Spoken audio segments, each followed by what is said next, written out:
Yeah, thank you for inviting me, and I'm really sorry that I couldn't be there. And there's lots of new people I'd like to meet, and some old friends as well that obviously I'd like to catch up with after so long. I mean, pandemic for me, I made the mistake of having 2 extra children, which makes me a much more constrained person, which I'm gradually working how to work out. But yeah, I hope I'll visit and see you soon. So yeah, opportunity. This is a high-level talk about adaptive multi-level delayed acceptance.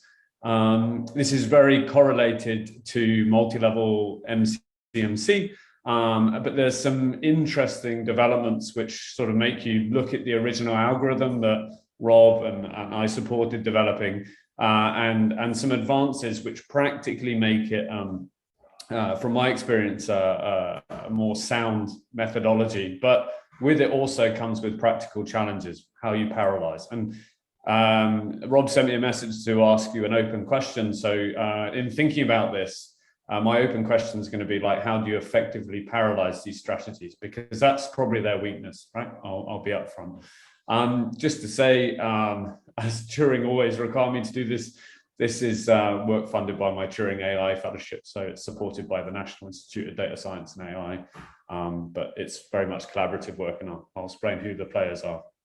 I'm not going to dwell on this slide too long, but really this is sort of more philosophical, and where my viewpoint of models and decisions, from models to decisions. And probably like many of you, I came from applied maths background. I was primarily focused on models and high performance simulations. And I often found that it was a bit like cowboys in the Wild West, that you always wanted to solve the bigger solvers, make them scale even more efficiently. And those things do really interest me, and they're sort of pushing the edge in high performance computing. But I went away and worked a lot with industry, and it was really interesting to talk to them about what they really want out of a model.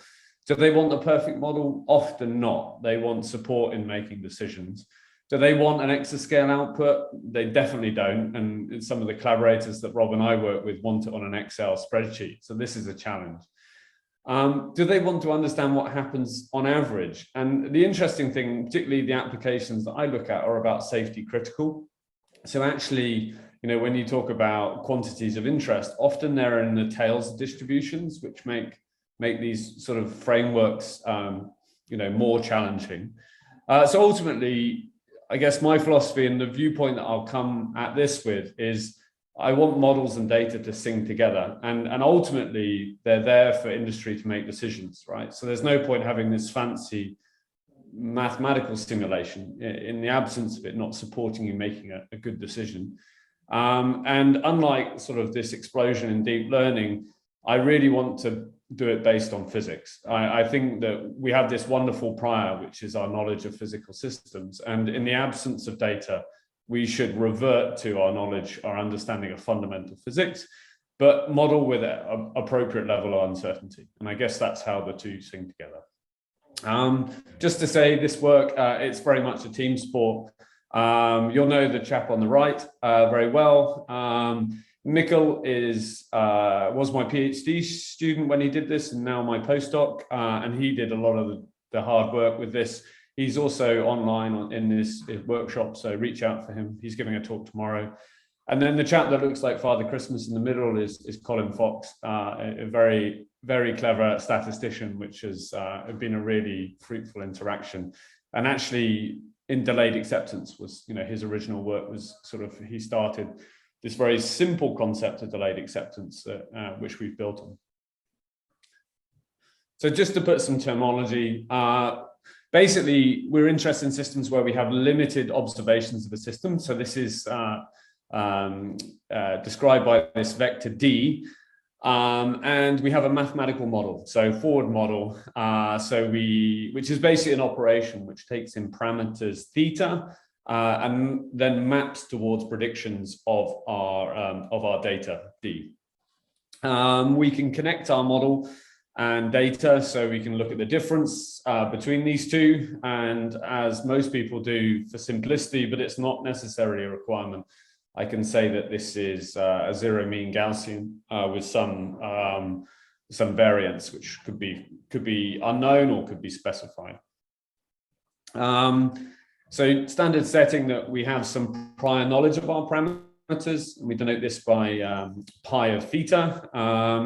And then we wish to find this distribution of the parameters given our observation. So this conditional distribution pi of theta given d. So what are the potential distribution of our parameters given our observation? So classic calibration inverse problem.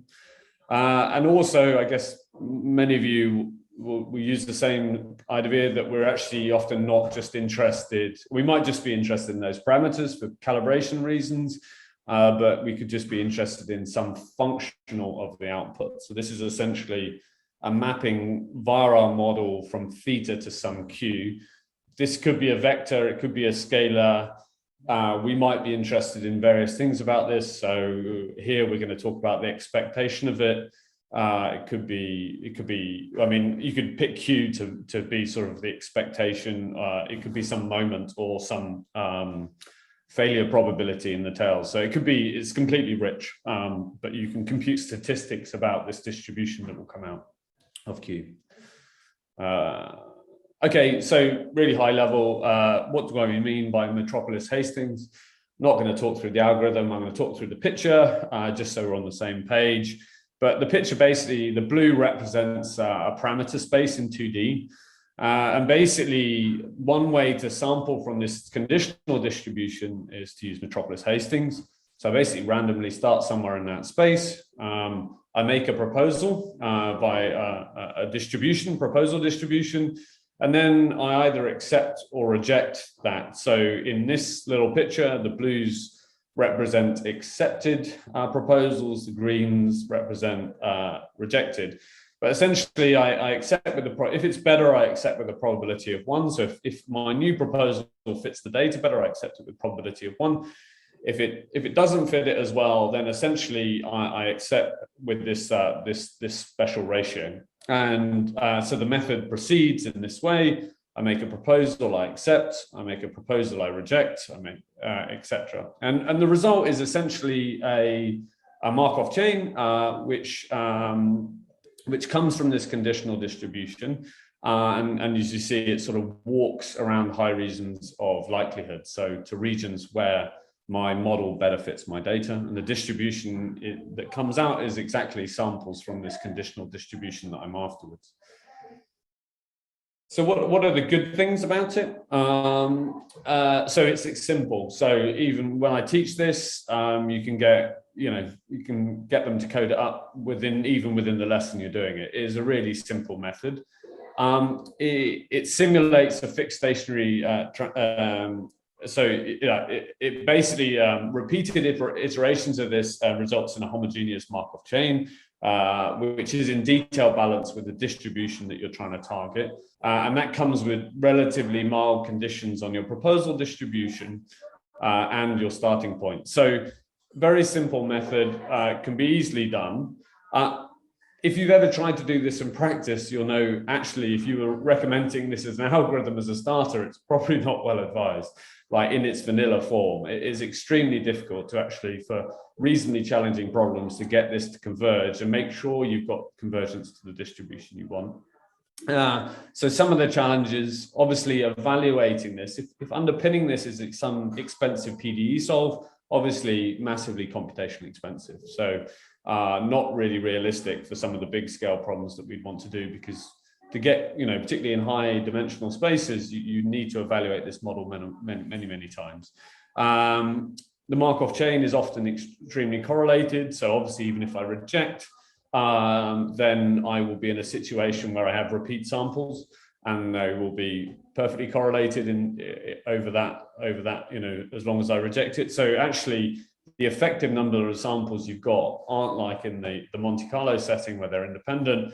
You're in a setting where probably the effective number of samples is very small. And log normal problem that we typically look at, you can get autocorrelation lengths of order 1,000, even for simple problems. So this is a real pinch point to this problem. You know, and the final point, which we're going to touch on. So I think I can help with the first two, right? But the last one is still an open question for me. It's difficult to parallelize. It's a Markov process, and by its nature, it's sequential. And then this means actually sort of addressing parallelization or doing this in an effective way. You have to be a bit smarter about it. And it's, you know, just a bit like parallelizing time-dependent solvers. It's not obvious exactly how you do it. So the idea that, you know, both, you know, multi-level MCMC was set on is the fact that we can try to exploit hierarchies of models, and that kind of fits in with this multi-level workshop. And so the nice thing is that you can generate a transition kernel, which is in, so if you pick one that's in detail balanced with some coarse distribution, and you can then update the accept reject probability to be slightly different to the 1-in-1. And then, so doing this is, you know, it's very simple. And what this means is that I can essentially generate proposals for my fine distribution that I want to try and target using coarser, a coarser version of that distribution. So I denote that pi c. So here we're going to exploit a hierarchy of approximate models. Often in sort of the applied maths community, we think of that as in grid resolution, which is kind of the norm and probably the easiest. But I think, you know, multi-levels can be seen in a number of different settings. So we can have levels in terms of the parameters, in terms of the data, and that opens up more examples beyond the ones that I typically study in PDEs. But I'll talk more about that a bit later, I think. And in this case, we'll just consider two levels and no level dependence, because that's kind of the minimum example, but the approach that I say just automatically extends to multi-level because you apply it recursively. So we're going to have this fine target distribution and this coarse approximate distribution. Yeah. So to sort of recap, multi-level Markov chain Monte Carlo, call it a bottom-up approach, right? And really why that case is it's driven from the lowest length scale, and then it feeds proposals higher up the hierarchy. So basically the key motivation is we use subchains generated on some coarse distribution. So this is the evaluation of a coarse model, and that builds good proposals, which then get passed up as the proposals to the fine. This has the advantage that essentially are generating proposals that are likely to be accepted from a cheaper model, and you can prove certain things about this. So as the models get closer together, obviously the chance of them being accepted gets closer and closer to 1. And obviously, I guess where this really came from was that, you know, Mike Giles's ideas around multi-level Monte Carlo is this sort of standard variance reduction mechanism. And so it's the telescoping sum, which has probably been repeated so many times this week or will be, but essentially the only difference is that these aren't independent samples. So they're expectations under some distribution, but essentially we play the trick here of adding the expectation under the coarse and subtract the expectation under the coarse. Now, the trick is to come up with a mechanism which makes this group term on the right-hand side correlated, right? So algorithm in a picture, essentially you have an independent chain that marches on the coarse level, and then it passes, periodically repasses proposals up to the fine, which then get accepted or rejected. When they get accepted, obviously these two chains get correlated perfectly, and when they get rejected, they obviously then are less correlated, and that's a complicated mechanism, right? So maybe I wouldn't call them problems. Maybe that's too negatives, but maybe some observations about multi-level MCMC, which is really the motivation behind talking about what I'm going to talk about today. Is actually it's quite easy to see that multi-level MCMC is not a Markov process, because if we reject on the fine, then essentially the coarse model is not reset. So essentially yeah, it's obviously not Markov because we're not, we need to know something about the history of the course. In theory, it only works if you have a subsampling rate. So this is the difference between popping up a sample from our course, so that is infinite. And so essentially, this is the reliance that you need an independent sample from your lower level. In practice, and we demonstrate this in the original paper, that it works well if your subsampling rate is greater than your the correlation of your chain. So that's a practical workaround, but in theory, you do need independent samples. But the advantage of having independent samples means that it's much easier to parallelize. And so there is this advantage here, which I think is a key advantage in practice, right? But actually, that's not my main worry about it. And the main worry is slightly different, is the sense that it really struggles, and you can test this, it really struggles when there's a reasonable distance between your coarse and your fine distribution. And this is important because often when you're building multi-levels, you don't get the savings you want if you have to have your coarse model as a good model to start with. And so I guess this picture tries to demonstrate this, that the blue curve, the blue distribution is the target distribution we want, and then the orange isolines distribution is a bad approximation of that distribution. And you can see that if you're only ever proposing from this coarse distribution, that actually traversing the whole of the target distribution in finite time is not going to happen, is not going to work well. But in higher dimensions, you'll happily converge to some distribution, which you probably will be happy with. And it will look like it's converged, which is somewhere sort of on the fringes of both these distributions. But it would be very hard to diagnose, and actually, practically, it wouldn't give you a good proposal.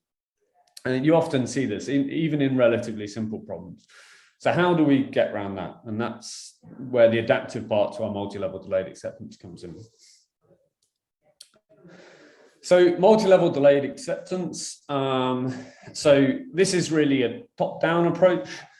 And so the picture tries to show this, that essentially the proposals, the need for a proposal is driven from the higher chains. And what this does is it runs a finite length chain of random length. And I won't sort of go into detail of why it's random length to start with, but it's related to the variance reduction mechanism. And so from the fine level, you pop down into your coarse chain, you sample a random length, and then you pop the proposal back up. The key difference here is if that proposal is rejected, then essentially this mechanism restarts. So this framework is now Markov, right? And so it's different from multi-level MCMC being dropped down. Implementation-wise, it's neat because you just apply this recursively then if you want to go over multi-levels.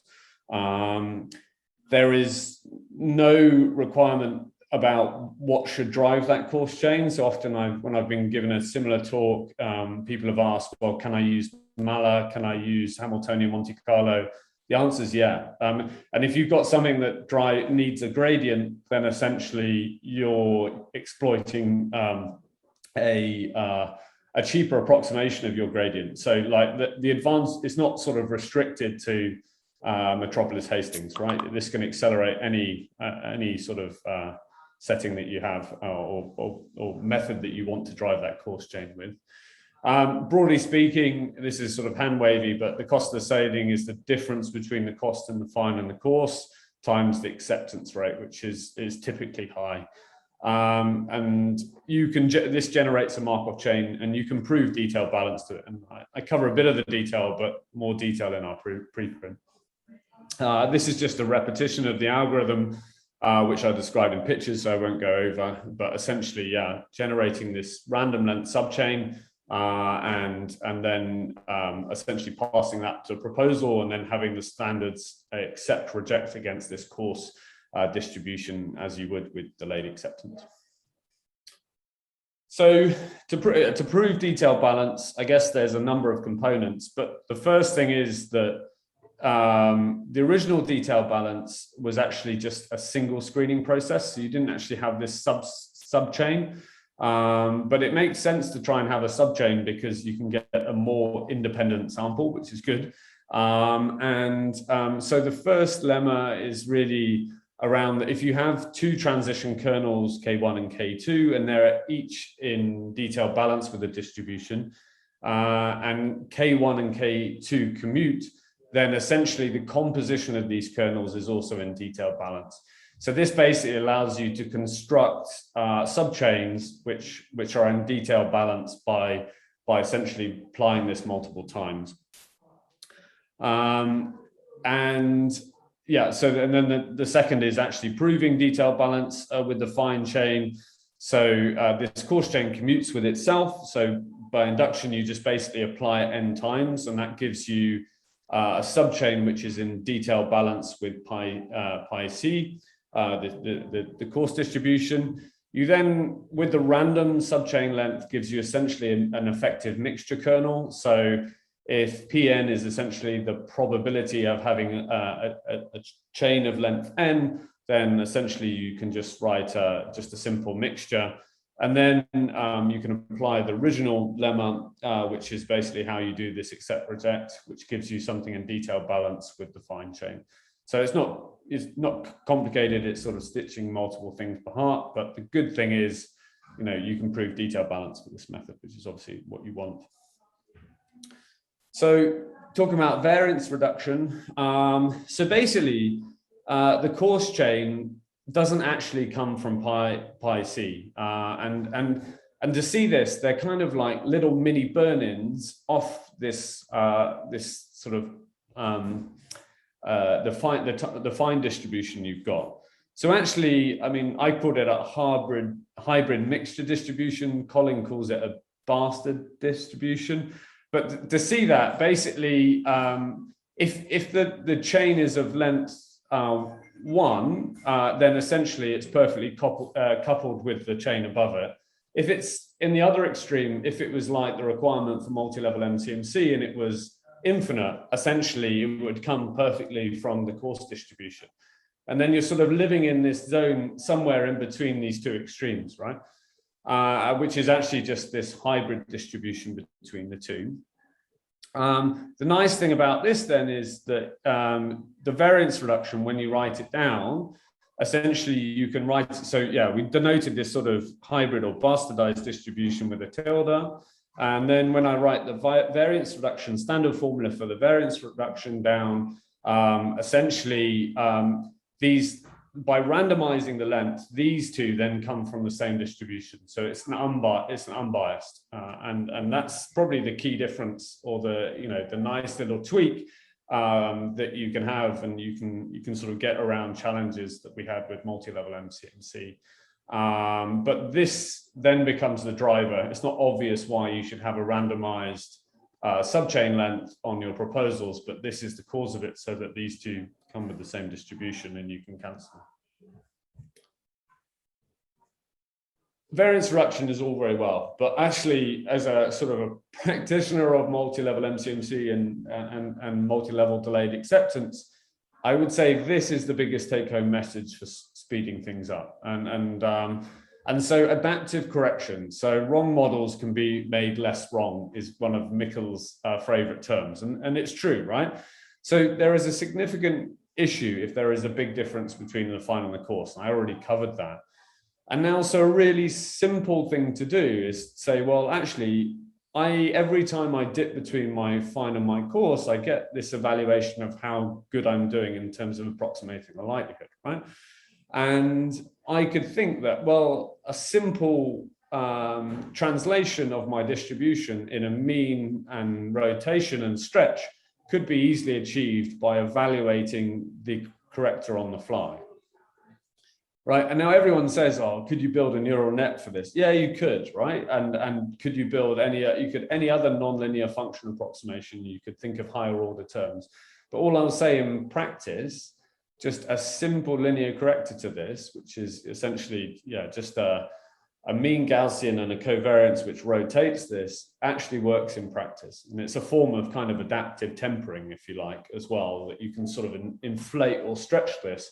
Even if the fine model is bimodal, for example, you essentially just make sure that you inflate your coarse to sort of encapsulate and encapsulate your fine distribution. So we have played around with more complicated approximations, but generally, from my experience, simple is good, right? So essentially, we play the multi-level trick with the statistical model. So we subtract the coarse likelihood from each side, and then we model this kind of bias term with a normal distribution. So effectively, this has that the likelihood on the level below, so the coarse level, is slightly adjusted. So you end up with this mean shift and this additional covariance term, right? And the nice thing about this is you don't have to store all the samples in memory. You can just update this via sort of standard sequential formula. So, you know, it's a really easy implementation method. And essentially, all you're doing is correcting your likelihood on your coarse model by adaptively learning how well it's doing against its fine. And this ultimately allows you to get away with worse models in your hierarchy, and it allows you to get coarser than you probably would want to. There's demonstrations when you can actually even use different physics, for example, on your course, and this works pretty well. So there's exciting opportunities that this enables. In the spirit of having open questions, so at the moment we kind of heuristically know that we have to, well, we don't, it seems to work well if we could just continue doing adaptivity, and it's sort of ultimately this converges to some mean and covariance that we find, and it works well. But it would be nice to prove that the adaptive version gives a convergent algorithm without the need to sort of say, well, in theory, you need to do diminishing adaptivity. But this is, you know, this is fair. So work by Harrio, for example, adaptive Metropolis-Hastings, you know, uses sort of this diminishing adaptivity idea, but you can prove, smarter people than me can probably prove how you get around this without this as being a caveat to your methodology. But in practice, it seems to work. One thing that my group's really interested in is building sustainable software. And so we, as part of this project, we implemented this into PyMC3, which is a probabilistic programming package, tend to be used by machine learners. So we're trying to use, get into sort of a broader area of beyond applied math. So if you want to try it out, this is pip install, and there's the classic log normal Darcy problem setup and some simpler problems. So Mikkel and I would happily help anyone that would want to look at that. I'd also say, like, if you're a bit of a better coder, that Mikkel's lightweight code called TinyDA is much better, and because it doesn't have to fit into the structures of a big code, and it's more experimental. And some of our new ideas in terms of parallelization using Ray are being implemented there. So if you have any questions about either of those, but don't start from the beginning. These are really designed that you just provide a list of hierarchies and models and return your forward operator, and then, you know, very simple to implement. How am I doing for time? I want to leave enough time for talk discussion. So yeah, I mean, one thing we can do more of is examples, but I thought this example would be well known by most people, so it's the obvious one to talk about. But I think there's more investigation in terms of, you know, applying this to real world cases, which would be really interesting to move beyond sort of this sort of prototype model. But it's the standard sort of problem, spatial uncertainty in rock permeability that is parameterized by theta. So the dimension is normally typically large, so it could be 1,000. Is not atypical for random field. I don't think it's that high in this example, looking how smooth it is. We have sparse measurements of the pressure. So we evaluate the pressure at different m different locations. I think that's 16 in this example. We store that in a vector. Our forward model essentially predicts the pressure at those locations given the particular sample of the uncertainty of the rock. We could be interested in many things about this. So it could be full field pressure, flow, average flow, the pressure at a particular point, or it could even be one of the parameters itself. As I've already described, we introduce a Gaussian model connecting the model and data. So in this case, the variance of this misfit is specified. I think it's 1e to the minus 4. And then that gives us this likelihood, right? So standard stuff, we choose Darcy as a model. We use classical finite elements. And this gives us this sort of very standard sparse linear system of equations, which we solve. Probably not required. So everyone says, well, this problem's linear, but obviously the inverse problem is not linear because of this weird coupling through the operator. But I think that's probably well appreciated by this audience. And actually, my experience is it's still quite a hard problem. So the results I've got, basically, if you tried to solve this problem, this inverse problem with just Metropolis-Hastings, you wouldn't get anywhere. So it's a really good example of actually how you need to be a bit clever, even in kind of a simple example, that, you know, you get very poor mixing if you just use sort of standard Metropolis-Hastings.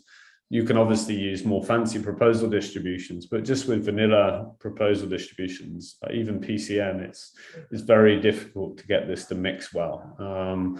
So the example, I think people know those results. So what I really wanted to show is the difference between the adaptive error model and without. So just as there's different quantities you can look at, but essentially down the bottom is the summary of the result. And we call these fractal worms, or hairy caterpillars is what you're really afterwards, right, in our group. And so what you see on the left is essentially the first component of the is the KL expansion. So it's the first coefficient of the KL expansion.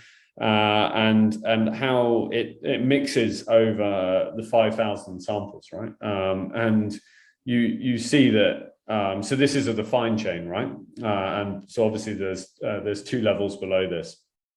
And you can see it mixes terribly. It has an acceptance rate which is extremely poor. You essentially get 4 independent samples out of 20,000. I mean, so, you know, terrible in terms of practical computation. So this is even using multi-level and not, no bells and whistles on the distributions that drives the coarse chains, but it still really struggles. With the adaptive error model, you get much better acceptance rates, and you can see visually on the bottom right that it's mixing much better. And so the effective sample size is really, in this case, 3,000 odd out of 20,000. And, between these two, there is a huge difference in efficiency of the method, right? And you wouldn't see this efficiency if you picked a better method in that drove the coarse level chain. But it's a real demonstration that you can get away with using fairly vanilla proposal methods in this setting with this adaptive corrector, and it really transforms the efficiency of your method. I think there's a lot more work by our group and hopefully other people to look at, the application of this in different settings to sort of say more than this. But this is really the high level story and my takeaway about what's transformative in terms of correcting the likelihood makes the biggest difference over these methods. More independent samples are better. I think that's pretty easy. So variance reduction obviously also works. This is something that we haven't massively focused on because really for me, that's not where the take-home message is, right? There's nothing to write home about. I mean, in this case, it led to leads to sort of a factor of a 2.5 additional speed up. This is problem dependent, as we know, but essentially, I would say that the other components, like the adaptive error model in the multi-level setting, really enable you to either do inverse problems using MCMC or not, and that's obviously much more important than some high-level speed up. I mean, this is an open question. I'll be happy to have a debate about it, but often when you see the gains in this variance reduction mechanism are really at the sort of levels of accuracy where the industry model, like the actual model error, swamps everything, right? And so if you talk to industry, when Rob and I work in aerospace, if you had a model that was accurate within 2 to 3%, that'd be absolutely amazing. And often I see examples where the actual variance reduction, or the big gains in variance reduction, practically kick in at much lower, at much higher accuracies, right? So typically more than practically you'd want from an application. So interesting point that here, I think, for me, the take-home message is that the hierarchy of models and the adaptive corrections between them is really where the big computational savings are. So just concluding marks and plenty of time to have discussion, and particularly on the last point maybe. So essentially we address issues with multi-level MCMC, and I think it's just an alternative way of looking at it. It has its benefits and its negatives.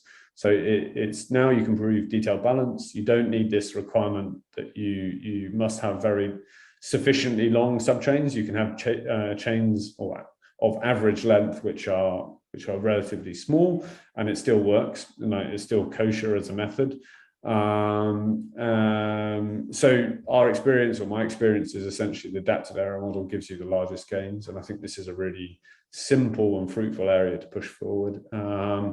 We've provided some code in Plain T3, so the burn-in time for people trying out these methods is really small, and I think that's really important going forward. That if we encourage people to do sort of more in this area, that we need good codes and benchmarks which allow quick evaluation of how the methods work, and to encourage people to use it. Parallelization is a new challenge, and I'll talk about that in the next slide as sort of the open question, and how we are thinking about we might address that. And so, yeah, also lots of different applications, and this is kind of UK centric in terms of areas of interest, but in manufacturing of new lightweight alloys, there's a lot of work on uncertainty quantification and crystal plasticity, which come with some very heavy computational models. There's a big drive in fusion, so turbulence, heat turbulence models. So we're working in both those areas.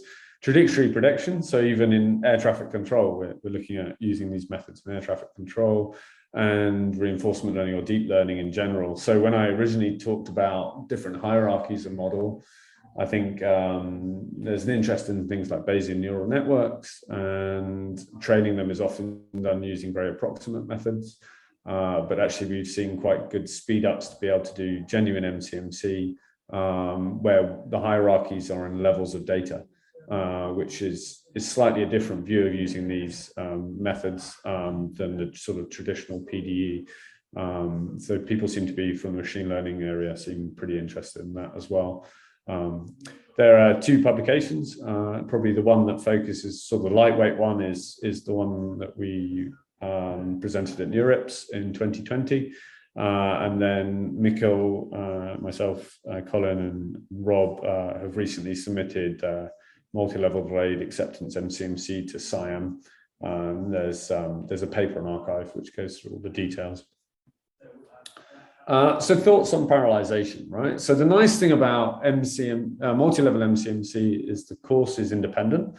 And so I can just I can smash as many solves as I want on the course level, and I can distribute them. I can sort of make, have separate processes just running my course chain, and I can then cherry pick from that distribution for proposals going forward.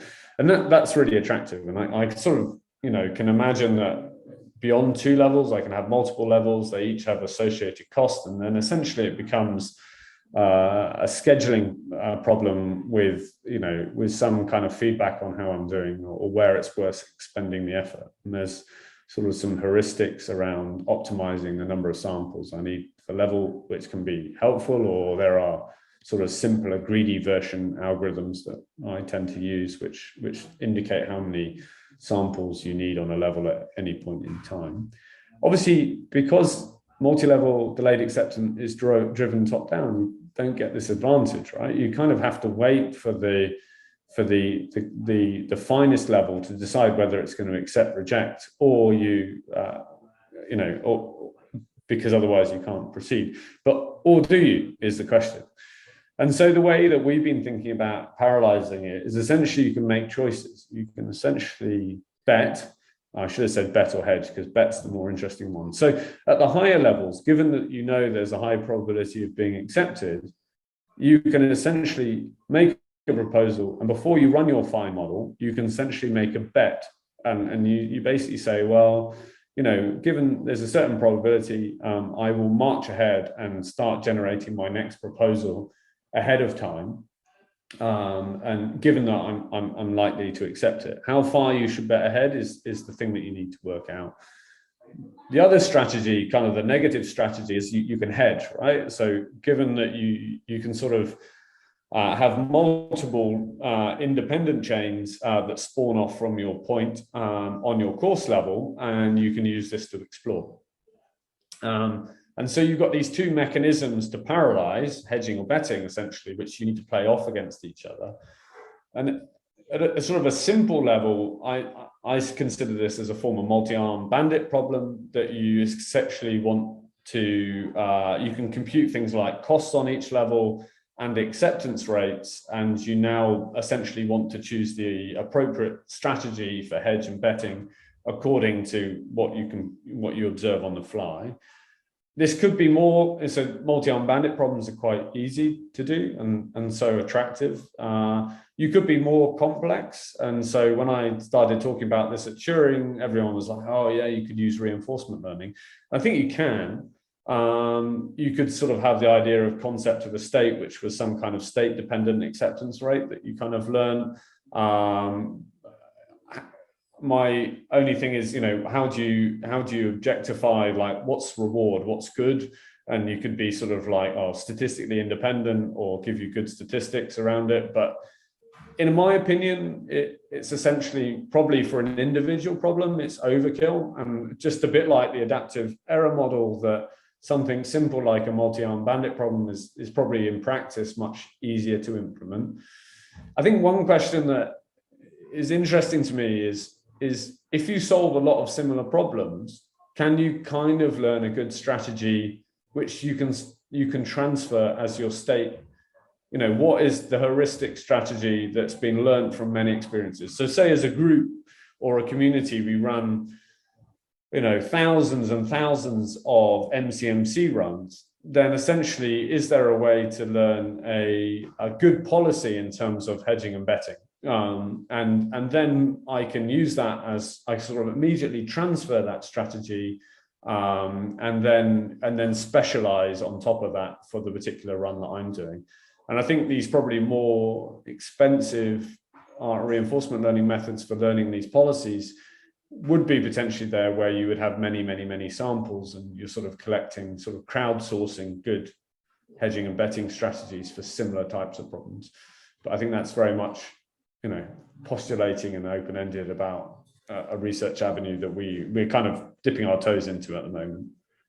And on that note, I finished, and yeah, thanks for your time. Sorry I couldn't be there, but we'd love to have a discussion.